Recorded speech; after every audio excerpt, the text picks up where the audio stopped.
بسم الله الرحمن الرحيم. اللهم صل وبارك على سيدنا محمد عليه افضل الصلاه والسلام. بصوا بقى، انا النهارده جايه لكم بحاجه انا عديت بيها وفينا ناس كتير تعبانه منها، والموضوع يعني ايه، هو صعب بس يعني سهل.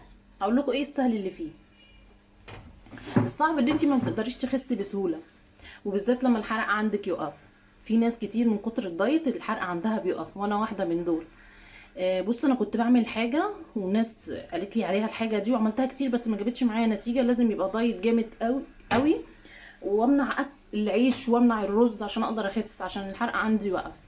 او اعمل دايت جامد قوي عشان اقدر انزل. بس دلوقتي بقى انا عرفت ايه اللي ممكن ينزلني بكل سهوله من غير دايت ولا اي حاجه. بس هي اقل حاجه ان انا اعملها، بس هخفف اكل بس. ومع اللي انا هقوله لكم ده هتخسوا بكل سهوله. الناس اللي الحرق عندها واقف، هتنشط معاكم الحرق ده، وهتحرق وهتنزل الدهون بطريقه فظيعه، بالذات لو التزمتوا فيها زي ما انا هقول لكم الخطوات اللي انا عملتها قبل كده وما جابتش نتيجه. القرفه والجنزبيل، مين فينا استخدمه وما جابش نتيجه معاه؟ انا واحده من ضمنهم. ليه؟ هقول لكم على التكايه بس الصغيره اللي هتخليكي ما تظبطي الحرق عندك. معاكم مطبخ سوبر ماما ام بدر. يلا بينا اقول لكم على التكات. بصي، هنحط كوبايه ميه هنغليها دلوقتي على النار. هنملى تقريبا المج اللي احنا هنشرب فيه ده ميه. دي اول حاجه هنعمل فيها كوبايه شاي بالليمون بعد الاكل بنص ساعه، ساعه الا ربع هتشربوها. ماشي. وكوبايه كمان دي للقرفه، دي بقى هتفطري بيها الصبح، هتفطريها على الريق. هنفطر بيها على الريق اهي، او بعد الغدا، او بعد الغدا هتاخدوها. بصوا بقى، كمان هنحط نص معلقه قرفه، جنزبيل سوري. ومعانا كمان نص معلقه صغيره كده بس مليانه يعني حلوه جنزبيل. كده حطينا قرفه وحطينا جنزبيل. هنغليهم على النار بقى لحد ما ايه يغلوا، بس هنوطي عليهم لان ايه بيغلوا كده بيفوروا فبيكبوا، وانا عايزاهم ياخدوا ايه يغلوا جامد قوي على البوتاجاز علشان اخد الفايده بتاعتهم. هنوطي عليهم ونسيبهم شويه تغلي على النار. بصوا، والله العظيم والله العظيم انا كنت بستخدمها ما كانتش بتجيب معايا نتيجه. دلوقتي في ناس شافتني قالت لي انت خسيتي قوي على فكره. قلت لهم اتفرجوا عليا وانا هقول لكم ايه الوصفه اللي انا خسيت عليها مش كل سهوله، هي صعبه لان طعمها مش حلو شويه. بس اللي عايز نركب الصعب علشان احنا عايزين نخس. كل الناس، عايزه اقول لكم رجاله ستات، ستات كتير كبيره، بنات صغننه عندهم كرش صغنن كده، كلنا الكرش ده مضايقنا، ستات ورجاله كل حاجه كلنا.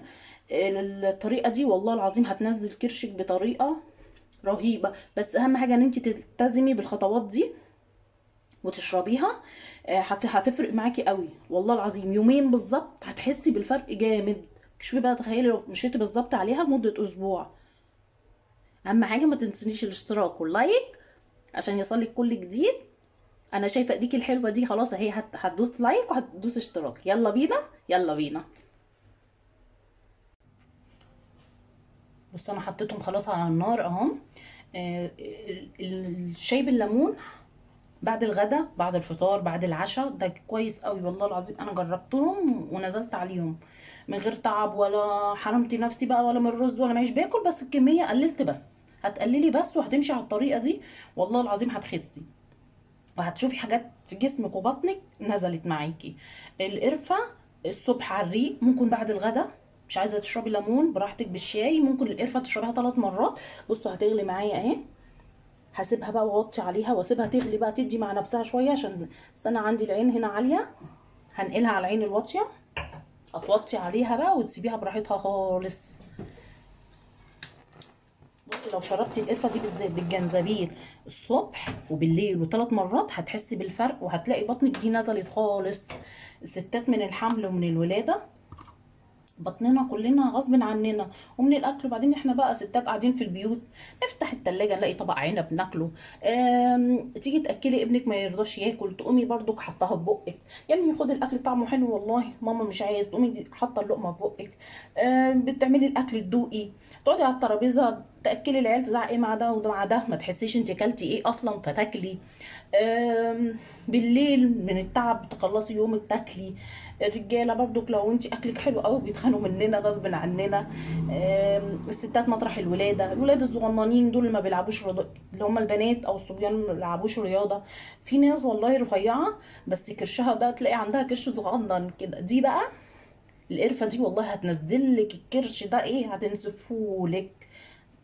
لو انت مش قادره تبطلي اكل غصب عنك، قللي بس واشربي دي 3 مرات في اليوم بالليمون، تحفه. هوريكم برضو اهي، بصوا خلاص انا سبتها بقى شويه، بصوا بتاخد وتدي مع نفسها اهي.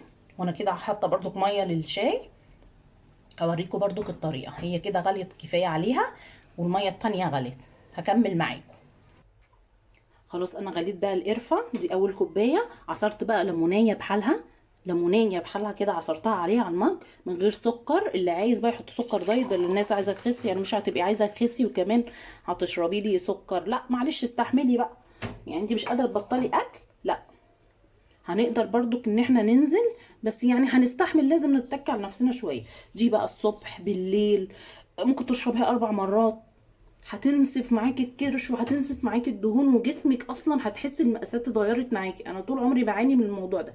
التكايه بقى اللي انا بقول لك عليها الصغيره، اللي انا طول عمري بشرب قرفه يعني بقالي كذا سنه وما كانتش بتعمل معايا حاجه، ان انا بقيت اشربها السخنه. يعني ايه؟ يعني اهري معدتي؟ لا ما تهريش معدتك، يعني اللي هي قبل يعني ان انت تقدري تستحمليها بس تبقى سخنه. عارفين لما تشربوا كوبايه شاي سخنه كده حلوه، تكون جاي لكم مزاج، هي طعمها وحش بس هتشربوها عشان ليكم مزاج ان انتوا تخسوا، هتشربيها سخنه. السخونيه دي والله بعديها هتبصي تلاقي بطنك بتعمل اصوات بقبقه كده. وبعدين لو عندك امساك هتريح معاكي قوي، ولا هتحتاجي الملين ولا اي حاجه. دايما الناس اللي بتعمل دايت دي دايما بتشكي من الاسهال، من الامساك، ما بتخشش الحمام كتير لانها ما بتاكلش كتير. دي بقى بتاكلي ما بتاكليش هتعمل معاكي نتيجه روعه. هتاخديها بقى 3 مرات، هتعصري الليمونه بحالها، ويا ريت تبقى انا عن نفسي بشربها من غير سكر، واحيانا قوي يعني لما تزني قوي بشربها بسكر دايت. انا كنت بعملها لجوزي برضو والله، يعني حسيت لا، بس انا جوزي مش بيقدر يشرب الحاجات دي قوي، بس جربها وفعلا لقى في فرق، هتعجبكم قوي وبطريقه سهله. بالنسبه بقى للشاي، هنحط بقى بقدار شاي زي ما انت عايزه، بس دي يا جماعه ما تتشربش على الريق ابدا لاني كنت بشربها على الريق تعبتني، كنت بيجيلي غثيان منها وبتعب.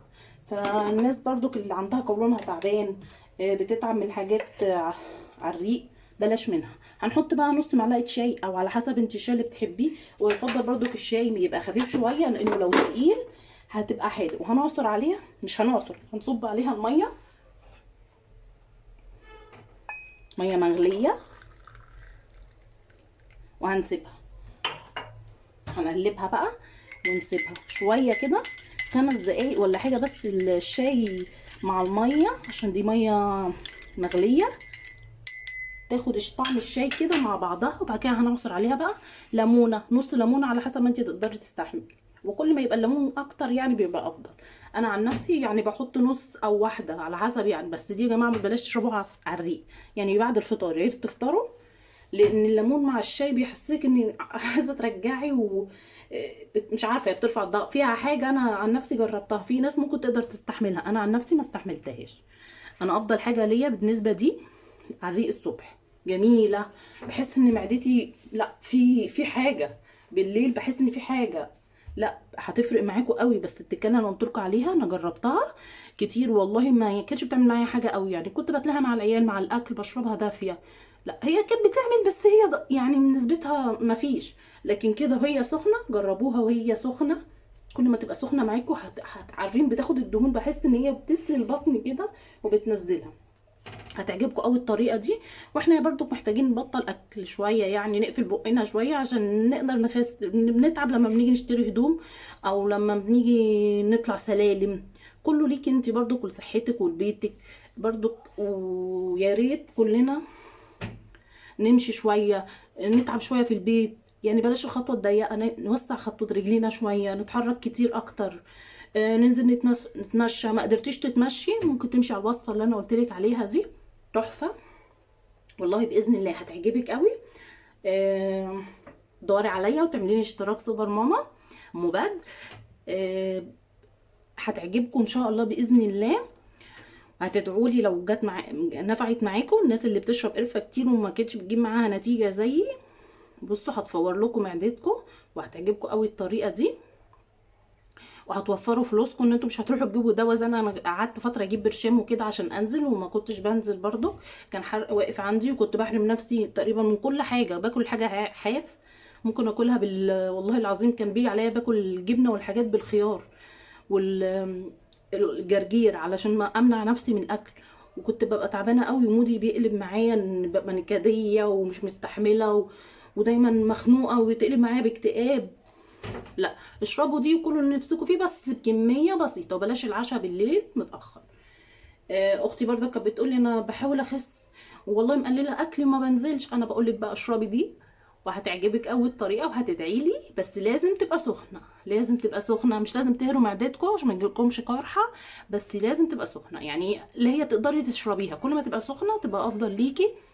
هتعجبكم والله العظيم الطريقه دي. انا بحلف كتير لاني فعلا والله نزلت عليها وجربتها على جوزي. انا مش هنزل لكم حاجه، انا دايما لما بعمل فيديو بتبقى فعلا الاكله دي حلوه او الحاجه دي انا فعلا استفدت منها، مش هعمل حاجه اضركم بيها لان هتقولي منها لله. بص انا اتفرجت على فيديوهات زي دي ياما وعملت بيها، قلت ايه ده كانوا كدابين، مفيش حاجه. ما انا زي ما انا هتلاقيهم بيقول لك ايه تنزلي 50 كيلو في اسبوع، 60 كيلو، مش عارفه كام كيلو في يوم. هي التكايه دي يمكن هم ما خدوش بالهم لانهم فعلا ما جربوهاش صح، او ممكن بيكونوا بيطلعوا يقولوها كده. لازم تبقى سخنه. حتى انا كنت بروح للدكتور بيقول لي تشربي حاجات سخنه، قرفه بجنزبيل. قلت له يا دكتور انا بشربها ما بتعملش معايا حاجه، الحرق عندي واطي. قال لي انا ما برضاش اديكي حاجه للحرق علشان عايزك انتي جسمك اللي يساعد نفسه ان هو ينزل. على اساس اقول لكم ان العلاج ده دايما بيبقى ليه اضرار زي ما هو ليه منفعه. اي علاج بيخش جسمنا ليه ضرر، فبلاش تاخدي دواء وهتوفري فلوسك وهتريحي نفسك وهتفرحي بنفسك قوي اول ما تلاقي بطنك نزلت وجسمك بينزل من غير ياه. ده انا ضيعت ياما قوي من عمري في فكره كلها غلط، مثلا ان انا منع نفسي من ده. لا والله انا باكل، هو مش قوي زي الاول بس باكل، بعدين بتسد النفس، هتسدي نفسكم. مش هتحتاجوا تاخدوا علاج ولا اي حاجه تاني، مش هتبقوا متضايقين ولا متقرفين، بس لازم برضو تخففوا اكلكم. لو عايزين تخسوا بقى اكتر، يا لو عملتوا بقى نظام دايت عارفين يعني كده هتنزلوا بسرعه جدا جدا جدا عليها. لو هي سخنه عايزه تشربيها 4 مرات هتفرق معاكي تماما قبل ما تنامي واول ما تصحي من النوم على معده فاضيه. اهم حاجه الحاجتين دول، اللي في النص مش مشكله، بس اهم حاجه على معده فاضيه وعلى بالليل قبل ما تنامي على طول تاخديها. هتحسي بطنك بتكركب، والصبح تشربيها الصبح وما تصحي من النوم معدتك فاضيه، بتاخد بقى الدهون وبتنزل بقى وهتريحكم تماما. انا طولت عليكم معلش، بس والله العظيم بجد عجبتني وقلت لازم انزلها الناس تستفاد منها، ان فعلا لقيتني جسمي نزل. ما تنسونوش بقى بلايك وشير ودعوه حلوه. لو مش عايز تشترك في القناه ممكن تشترك، ان ممكن مره تانية تستفاد مني من اكله او حاجه تانية. يا ريت تعملي اشتراك لو بتتفرج عليا من على اليوتيوب، هتلاقي من على الفيس معلش، لو اتفرجت عليا من على الفيس هتلاقي 3 نقط فوق، يا ريت تدوس عليهم. هيفتح معاك يوتيوب، تعملي اشتراك. وكلمه حلوه لو جربتها يا ريت تقولي ايه عملت ايه معاك. بشكركم قوي. كل سنه وانتم طيبين بمناسبه مولد النبوي. اللهم صل وبارك على سيدنا محمد عليه افضل الصلاه والسلام. يلا صلوا على النبي ودوسوا لي لايك واشتراك.